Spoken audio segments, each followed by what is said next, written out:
are back on Real Boxing Talk, talking real boxing. We've got real boxing to talk about, and we've got a real boxer to talk to for a change. We welcome Darnell Boone to the show. Welcome, sir. Oh, thanks for having me, man. Okay, if you aren't aware of Darnell's history, we're going to throw a few names at you. You know a couple people like Adonis Stevenson, Pascal, Erislandy Lara, Sergey Kovalev, some guy named Kelly Pavlik, and Andre Ward, I think he's talked to once or twice as well. So there are a couple of people in the boxing world that Mr. Boone knows about. Plus, there's a lot of other stuff we'll get into, but let's welcome Mr. Boone. And Mr. Boone, what are you doing today? Chilling, man. To the COVID allow us to move around. You know what I'm saying? But I'm about to start. That. Got a little chunky, so you ain't the only one. Yeah, I'm probably at the heaviest I've ever been. You know what I'm saying? But I'm actually working with kids. I'm training some kids. I'm looking for a building to open my own gym. Wow. You know what I'm saying? That's what I'm doing right now until I can get something situated where I can start training back myself. It's all right. Well, and the key to and all the shows, all the things we talk about is it's about being able to give back, because that's where we came from. So I appreciate that. John, why don't you mention your little relationship you have here with Darnell, and we can kind of keep rolling from there. Well, Darnell was one of these guys that I reached out to, and most of the time, Frank, as you know, because you do this, you get totally ignored. And like, who's that? It was like 10 years ago when I was just starting out and everything, and I reached out to Darnell. I had read about him in the Ring magazine, and this guy said he was really something. He was underrated, and he never got a shot. So I was interested in him, and I reached out to him. I found him on Facebook, and he replied like that. And I'll never forget the first time I sent him like, "Hey, is this blah, blah, blah?" And he goes, "Yeah, bro, how are you?" I'm all right. And I was really surprised. And then I said, "Well, I want to do an article on you." And he's like, "Sure, anytime." And that's how it started. I've done 4 or 5 of them, and he's in my book, Blood on My Notebook, and his article, or my article I wrote on him that's in there, it's a chapter, really has gotten, I think, more response than anything that's in there. And it's 281 pages, Darnell. So your story, people can really relate to your story. And I became more of a fan than a writer. I mean, I had to separate myself, but because, as he's going to tell us, he's fought an uphill battle in the sport, and he never had any promoter or anything. He's just pretty much, and he used to tell me things, and I used to listen to him and go, did he just say that he trained himself? Or did he just say that he had 3 days notice to get ready for these fights, And it just blow my mind, because boxing is so, as we know, so dangerous. But his story is incredible. Darnell, tell that story about the first time I can't remember if it was your brother or something. You went into a gym and they asked you went in a gym, you said you wanted to box or something, and somebody said, pick a guy, and tell Frank and Charles who you ended up picking when you were into the gym. Oh yeah, man. That story right there. That's a great story, man. Yeah, my little brother was boxing before me. And he probably was boxing maybe 6 months before we even found out. And he came to my house. I ended up moving out of the house. He came to my house and he told me he wanted to go to practice. I'm thinking he playing football or something. And, I know, by me being in the streets, I knew where all the teams and stuff played at. He said, no, I box. I said, you box? And I'm like, me being his big brother, I'm like, you box? I'm going to take you to practice. I want to see what you got. So the next day, it was like maybe like 4 of us went, me, my little brother, and like 3 of my other cousins. And we went in there. My little brother, he wrapped his hands up and stuff. I think I probably fell in love with the atmosphere of being in the gym. So I asked the trainer, could I spar with somebody? He laughed at me at first and walked away. So I kept bugging him. I'm like, well, you gonna let me work with somebody? He was like, I'll let you work with somebody. We let people get in there, they think they could fight. and we got to wipe them off. You go and leave out of here with bloody noses, this, that, the other. I said, listen, I can fight. Mm. So he went about his business again. Now my little brother, he done got done with his training. You know, he 10 years old at the time, so he's not gonna do the full training as everybody else. Right. So we on the way walking out the door, and I asked the trainer again. I'm like, let me work with somebody. He was like, you really want to work? I said, yeah, I want to work with somebody. He started laughing. I said, it's either one or two things. Either he gonna whoop my ass or I'm gonna whoop his ass. So he said, okay, pick somebody. He said, pick somebody. So everybody like, I'm like, scanning the gym. I said, okay, give me him. He said, Kel, suit up. So he suited up, I suited up. I'm talking about dude paid me up, man, for like a whole half a round. We went a whole round. I'm talking about, I'm throwing my shots. I'm hitting him with shots, but you know, I never control fight. I'm normally used to street fighting. Mm-hmm. He paid me up. He did everything but drop me. And, you know, when we got done, he gave me a big hug. He was like, man, he said, you'll do good in this sport. You got a lot of heart. Mm-hmm. And then the trainer came over to me. He said, you come back tomorrow? I look at the coach. I look at the ring. I look outside. I look outside for a minute. I look at the coach again, look at the ring. I said, I'll be back tomorrow. And the rest is history. Wow. And that guy that you said, Kells, just in case the audience doesn't know, Kells is Kelly Pavlik. Kelly. Well, Might as if you're well gonna pick a start guy off, that's- you might as well yeah, start off right? with somebody, right? Why'd you Yeah. pick him, Diesel? Why'd you pick him? Just curious. I don't know. He looked like he knew what he was doing in there. Mm. And you know, True. I guess I wanted to test myself. And everybody kept telling me, no, he the best in the gym. Ah. So that piqued my interest even more. Well, I Right. definitely want him. You know what I'm saying? Yeah, but he made me pay for it though. Well, Mr. Farmer, your personality kind of is along that line and give me the best. So anything you want to add to that? Oh, no doubt. I mean, you gotta love that anyway. I mean, that's a dog right there at DAWG. That's a true dog. I mean, I'm just saying, you go in there and you fight basically a world-class dude on whatever level, right? You didn't know at the time, but I mean, that's what was amazing to me is I was able to go back and kind of watch some things that you did, you know, and I watched that Andre Ward, when you dropped Andre Ward, that uppercut. Talk to me about that uppercut. That was crazy. Yeah. That was crazy. The crazy part is that the whole time my corner telling me what to do, it wasn't working. Mm-hmm. So when I said forgetting and started fighting on my own, just the way I fight, that's when the knockdown came. I was still green. Like I had fights, but I shouldn't have fought nobody like that at that time. So I just went for broke. But see, the day before when weigh-ins, we was getting an argument, and I told him I was gonna knock him out. Mm. You know, because you know, like me, I'm a jokester, so they're like, Boone, you can't keep laughing. You got to smile for the picture so it can go on the poster. Right. He told me looks don't win fights, and it was all from there.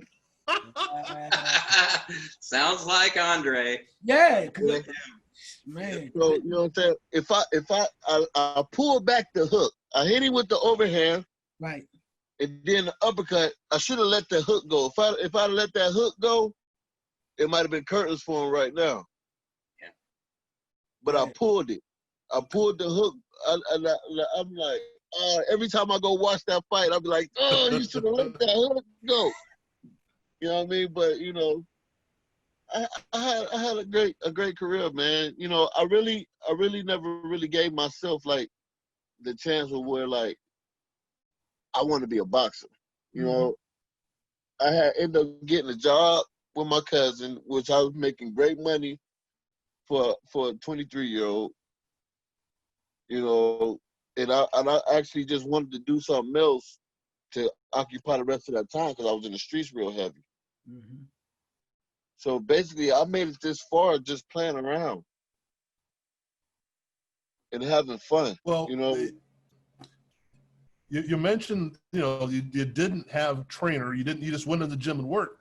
Now, that's foreign to most other people, but that used to be the way it was. You just went to the gym, you figured it out.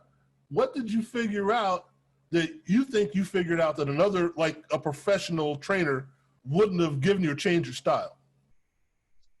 well, they actually did change my style because I fought as a southpaw. Mm.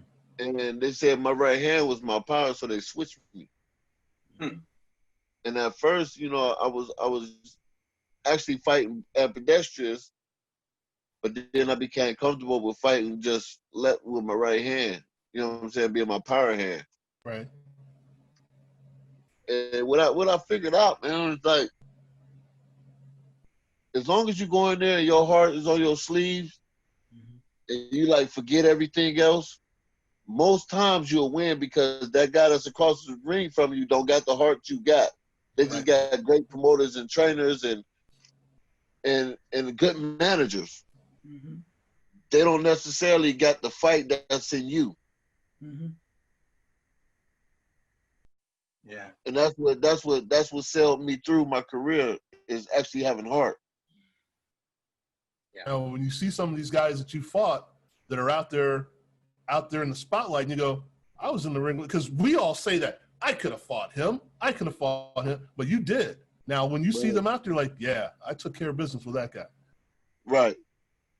Yeah, it's like, especially like the ones where I got robbed a lot. You know what I'm saying? Then I see this dude go in there and get knocked around or knocked out by a dude that he shouldn't have been in there with. Mm-hmm. I'd be like, man, like I beat this dude with less than half the training that the guy he was in there with. Right. But because I was a no name and I didn't have the money behind me, you got that win. You know what? Oh, I'm sorry. I was just going to add that when I was researching Darnell the first time, and then over the years, I was shocked when I looked at his record. I don't know if you noticed this, Frank, but what he just said. He had 4 split decisions in his career, and he never got one. He never got the benefit of the doubt, you know. And then he was a road warrior. He'd always go to the other guy's backyard and fight. And then the third thing is almost all the time, and I'm not exaggerating. I'll just say quite a few times. These guys were undefeated, like Andre Ward was. Yeah. And I mean, you're talking about you got 3 strikes against you already. And I was wondering, Darnell, did you always figure that, look, I got to knock this guy out. I'm not going to get the decision. Was that your thinking when you went into those fights? Yeah, well, at first, I'm like, I didn't know the business of it, so I was just fighting. But as I start going along, moving along, I start realizing, like, man, if they go to these scorecards, I'm gonna lose. Yeah. You know, so now I start going for broke no matter what round it was in. You know what I mean? And it actually forced myself to get better every fight or in the gym. Because now it's like, okay, I got so much stacked against me going in the ring against these dudes. They got all this money backing them. They got this good promoter. They got this great manager. So the only thing they try to do with me is put my name on their resume. Mm-hmm. And once I start thinking like that, I start beating guys. I beat the Willie Monroes. I beat the Adonis Stevenson. I beat this guy. I beat that guy. Just gonna mention him. Yeah, the Adonis Stevenson fight, the first one, can't even find. You got some silly little thing on YouTube that somebody took with their cell phones. Obviously, nobody wants to show that. But that's a classic example of what I'm talking about, right? I mean, you went to Canada, fought Stevenson. Nobody gave you a chance to win. The first time I fought him in Salisbury, Maryland. That's right. Fought him in Maryland. That's right. And you knocked him out. Who thought that was going to happen? Right, because the actual promoter from that fight called me himself on the phone and was telling me not to take that fight because the dude was too dangerous for me. Mm. And I said, nah, I'm gonna take this fight. I'm gonna knock him out. So It's a when we got up mentality.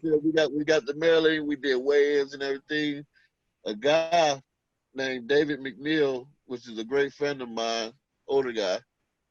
They actually was using his ring up there, and I know him from where I call him my little brother named Brad Solomon. Y'all should know him. He fight at 147. We used to go down to Louisiana a lot, where he was from, and he used to fight down there a lot. And I ended up meeting the guy.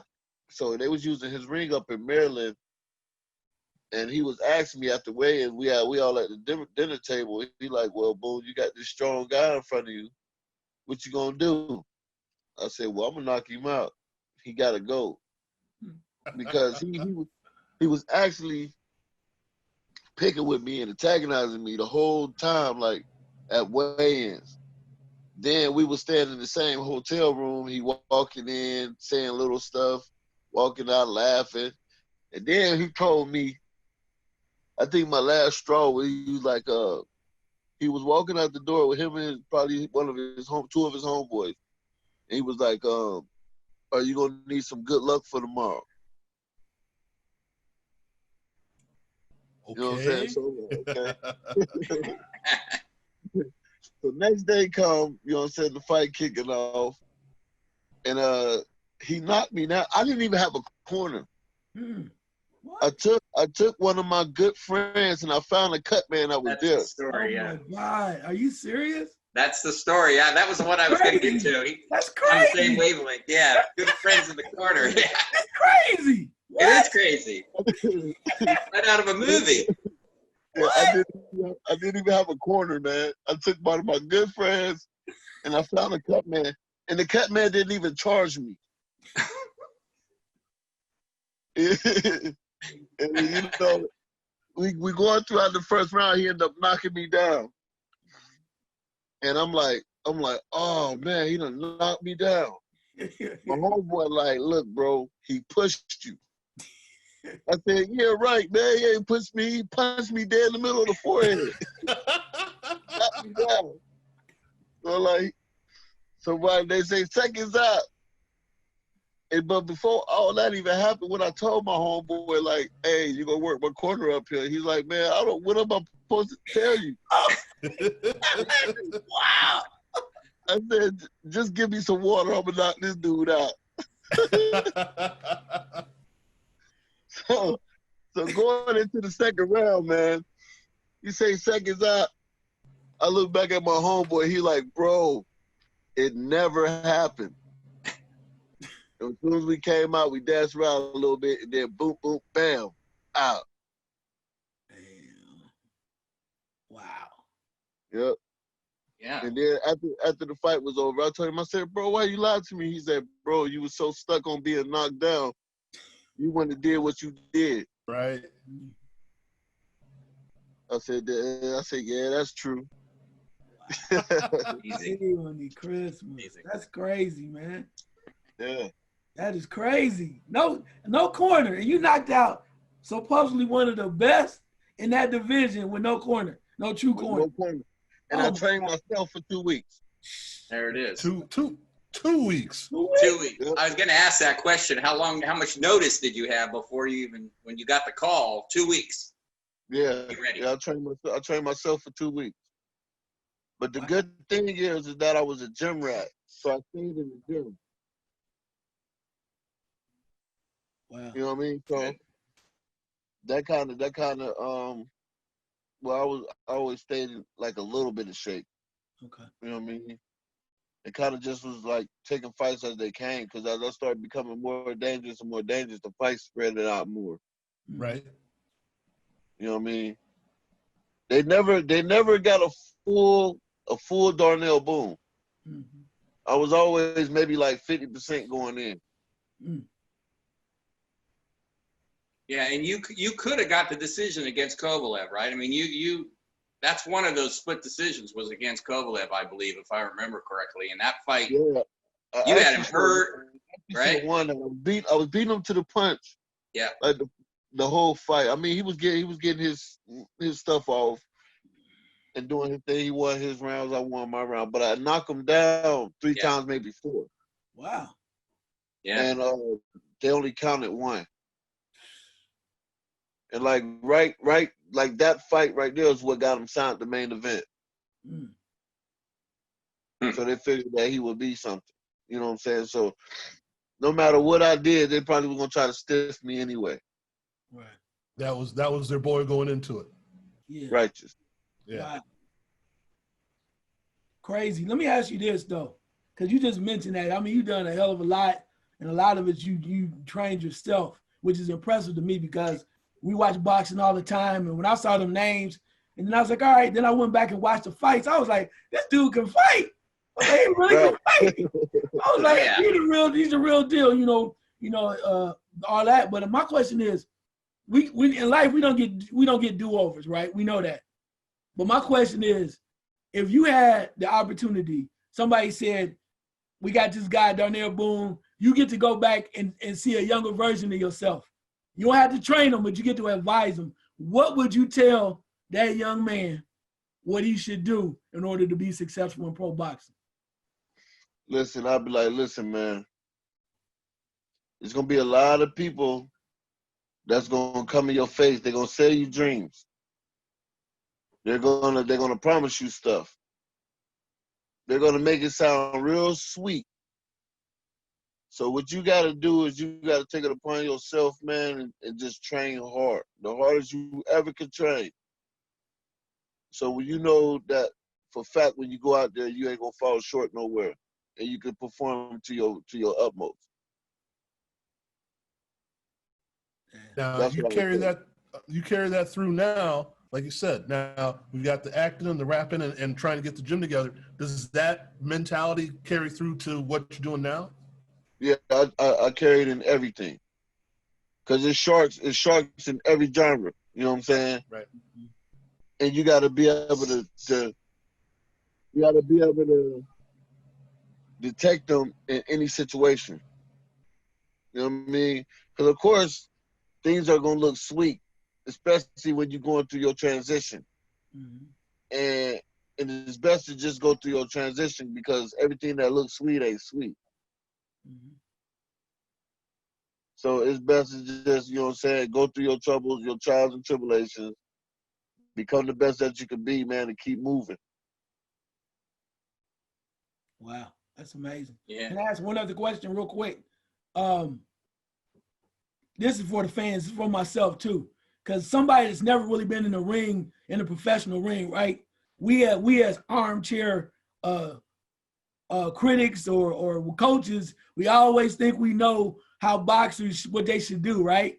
You should have done this. You had this style. So my question to you is, when I watch a couple of your fights, when you have a opponent in trouble, right? You know you hit him with that shot or two, and now you're going in for it to finish him.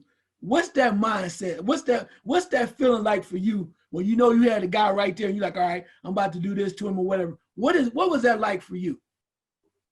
Well, for me, at first I was just going for the kill or going for the kill shots. But you actually got to get back to what you had done to even get them in that position anyway. Mm-hmm. So you got to kind of like take your time and put it back together like how you did it. You kind of get them out. Or if you get hurt a guy to the head, don't hit him back in the head because you might wake him up. You go to his body. You know what I mean? Or if you hit him in the body, might hurt him, you go to the head. You know what I mean? But it's crazy, man. But when you in there, even though you come up with a game plan with your corner, it all go out the window when that first bell ring or the first punch get landed. Mike Tyson said it best. Everybody got a plan till you get punched in the face. And that's true. You know what I'm saying? The whole game plan go out the window. So you kind of be like that in there on your own. But you can hear, like, I always kept even though I'm fighting, I always kept my ear to the audience because I don't see everything that's going on in there. And the audience, if they for you, they'll be calling out stuff that actually be working. You know what I'm Okay. saying? So I always kept my ear open and eyes open. So, you know, and like the guys, like I won like a lot of fans over, even though I was in guys' backyards or whatever. I won a lot of fans over. You know what I'm saying? So like I could tell which fans were for me and which ones weren't. You know what I mean? Being in somebody's backyard, but I have fun, man. I got a question for you. Darnell. Tell them about, this was one of the things you and me talked about years ago, and I just love this. You fought a guy by the name of Philip Jackson Benson. He was this young, undefeated guy with 10 knockouts and 12 fights, and he was so overconfident. He thought you were a joke and all this stuff. You remember when you fought him, right? Yeah. Yeah, and tell him what happens, because it's one of those stories where you just go, oh boy. Yeah, we had a mutual friend, me and him. So they in the gym, they getting ready for me or whatever. They talking about me, this, that, how they gonna do this. I'm too old. I shouldn't be able to do this with them, do that with them. And the guy told me, he told them, like, man, listen, this dude can fight, man. Don't underestimate this dude. They still hooping and hollering. They gonna do this. He gonna do that. He said, all right. So we get in the fight. They switched the weight on me twice. And I thought the promoter that I was with, I always felt that he tried to set me up with them. Because the fight was supposed to have been at 168. Then it went from 168 to 173. Then it went to 183. Jeez. Then it went from, we couldn't be over 10 pounds more than 183. We could be under, but we couldn't be over. I hit the scale at 171. Benson was 182. Wow. And the promoter I was with kept trying to make me drink water.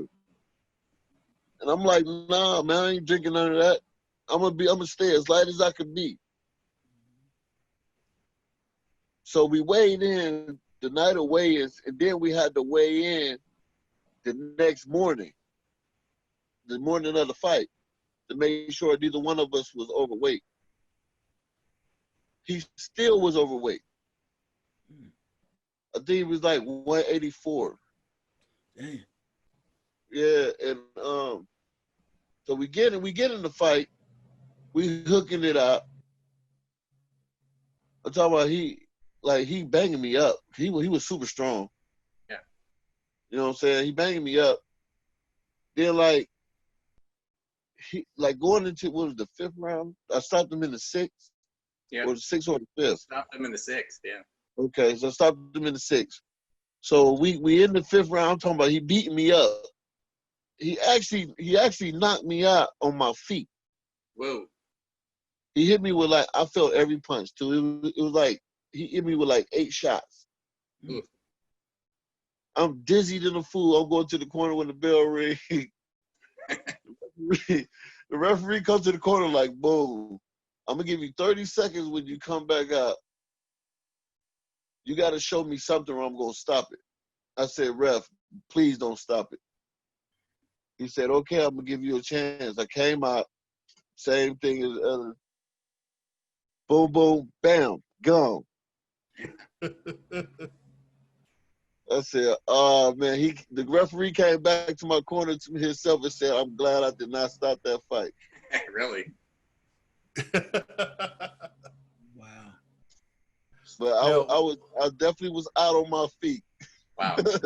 You didn't tell me that when we were talking about this fight. You didn't have that little wrinkle in there. So that's pretty amazing. Pretty cool. Yeah, I was out on my feet. One thing that just I was slipping the shot and he hit me in the back of the ear. I went right out. I was out on my feet. He hit me with 8 shots back to back. Hard shots too. Now, as Charles was saying, we're armchair quarterbacks here, so we don't know what's the best shot you got hit with, And what's the best shot you landed? My best shot that I landed was my overhand. If I get positioned and I hit you with that overhand, it's OV. You're going out. But the best shot I ever was hit with, it actually made me start crying.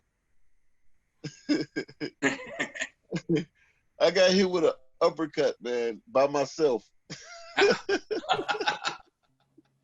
Okay, you got to explain that. Yeah, really. Got to hear this.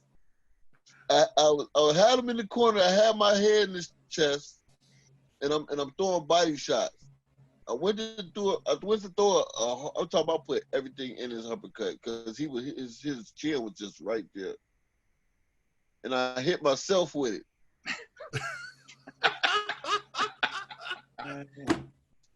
You said, "Man, that guy can punch," right? You're like, "Wait, that was me." Oh. I put this fight on, keep all this money to myself. I hit my. Right. I was dazed like a fool. That's crazy. Yeah, man. I talk about I had tears in my eyes and everything. That uppercut was so hard. Charles, I believe we call that in basketball the self-check. Yeah. Yeah, man. Punch check. That's right. Yeah. Oh, that's hilarious. Did you, Darnell, did you ever, because you're such a nice, easygoing guy most of the time and make jokes, like you said, did you ever, I mean, you told about how you were a little annoyed by some of these comments. Did you really ever go into a fight where you were really, really, really pissed, where you're like, I want to knock this guy. It's not I'm just going to knock this guy out. It's like, I really want to, because I've had it with this guy. I'm going to knock his ass out. Really, you're angry. I know you're not supposed to fight angry, but where you were really just, ugh. It wasn't going in the fight. It was during the fight. When I fought Jimmy Campbell in Indianapolis. He just kept telling me I wasn't shit. Oh. And I ain't got shit. I went to the corner and I said, I quit listening to my coach. I said, man, he talking all this stuff out here, man. I said, I'm about to put him to sleep. I said, coach, just let me navigate. We about to go home early. We circled around, I hit him with a jab. He's still laughing. I'm peppering him up with the jab. Then boom. It was over with. But that's the only fight I ever went in, I ever got mad in. I always have fun. You know what I mean? One, I knew I wasn't in shape to just go all out. Two, I mean, it's a fight. Right. You know what I'm saying? Right. So it is what it is. It's either I'm going to win or I'm going to lose. And I know if I go to the scorecards, I'm going to lose. Yeah. So it's like, why not have fun while I'm losing? Fuck it. And I think we've all been there. You know what I'm saying? So it is what it is. If because every time I get somebody hurt or look like I'm gonna get them out of there, some way, somehow, some fashion, that referee break up the action. Mm-hmm. You know what I mean? You can see it in a Schiller Hippolyte fight when I fought in Canada. Yeah. Every time I get him hurt and I'm about to finish him off, the referee will break it up. Mm-hmm. You know what I'm saying? Like, that happened a lot. Even one of the fights, I was getting jumped by the fighter and the referee. Wow. You know what I'm saying? Like, the referee hit me in my side, smacking me in the shoulder, pulling my arm, and the fighter punching me all in the face. You know what I'm saying? So, I mean, I had some stories for being in that ring, man. Like, but it all been fun. You know what I'm saying? I have no regrets. The only thing that I would do different is I would train longer. You know what I mean? But I never get the time to train like a normal boxer. My whole career has been on either between 3 days and 2 weeks notice. That's crazy.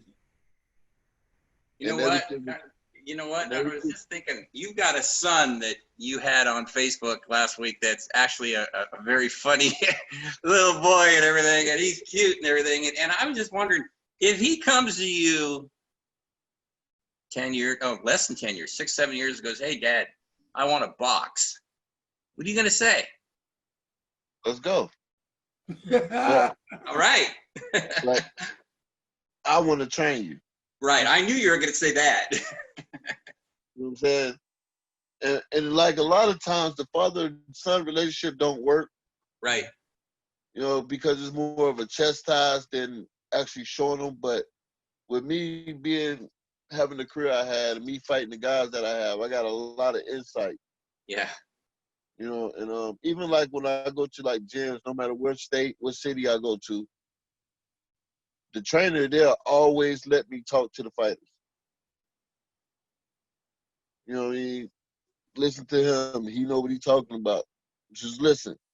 Or he introduced me to them, or some of the fighters that know who I am, some won't. But, you know, for the most part, it's always a good time. Well, I was going to ask something, but I think Charles has got I'm going to ask it through Charles. We're talking about being in Ohio and opening up a gym. What kind of gym can you hope to open? And Charles, you can confirm this one if you want to, of how many good gyms are there in that area? I mean, you're in Columbus, but Ohio gyms, can we use another good gym?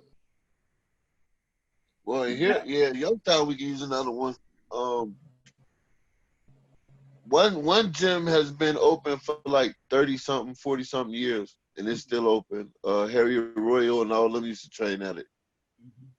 Then you got Jackie Lowe's gym, that's open still. You know, Jack Lowe, he had Kelly. Yeah. His gym is open. There was another gym that was open called Burnside. They ended up closing. Well, I love you. Yeah, they ended up closing, and that's where I was training at. So with them closing that gym, I figured that the kids that was there when I was training there need somewhere to go. Right. And I wanted them to have a home with me. So that's what made me want to open my own gym. Because all the kids, like, no matter what gym that I go in, they always listen. They always pay attention. Mm-hmm. And I know for a fact that I could do something. And I know I ain't gonna be fighting forever, so the jewels that I have, I could pass them down to somebody. Right. No doubt. That's huge. Yeah. Darnell, the gym is, you know, because I always think about Joe Louis and Sugar Ray Robinson. You know, they had the gym in Detroit, and if they didn't, Muhammad Ali had the gym in Louisville. You know, without the gym, we might not have had those guys. Right. So it's really important, and that's great that you're doing that. Yeah. So are you? I just thought of this. Are you retired? I mean, you haven't fought last year, but I'm like, are you still thinking about? I mean, you're 40 now, right? Jeez. Yeah, but like, I'm gonna give it another 2 years. Oh, okay. Yeah. Reason being is because I started so late. Mm-hmm. You know, I started my amateurs. I was 22, turning 23, and I had hard fights, and my fights been strenuous, but my body's not banged up. So why not give it another go? Wow. An actual go that I know that I could do something with. You know what I'm saying? And then leave out. You know, because I don't want to retire yet because I haven't got everything that I want to get out of boxing. I don't care if I win the belt. I don't care if I become champion really no more. But I do want to give like a stellar performance. Mm-hmm. At least one time. You know what I mean? Because Right. I never had the time to get ready like I needed to. And I actually want to put on display because in the gym, like when I went to camps with Triple G and Danny Green and all them guys like that, I was in shape. So coming out of them camps, and everybody know I'm coming out of them camps, they wouldn't fight me. Right. So I'll be in shape, no fights. But they would see how I perform in shape because I ran with them, I ate with them. We all sleep in the same compound. You know what I mean? So they know in shape, like, this is a dangerous dude in shape.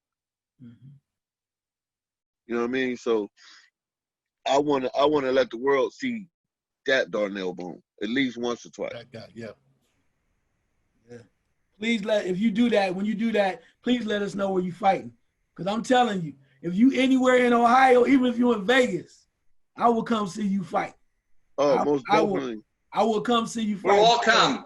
We'll all come, right, Frank? Well, Frank's there, so we'll all come and support you, Darnell.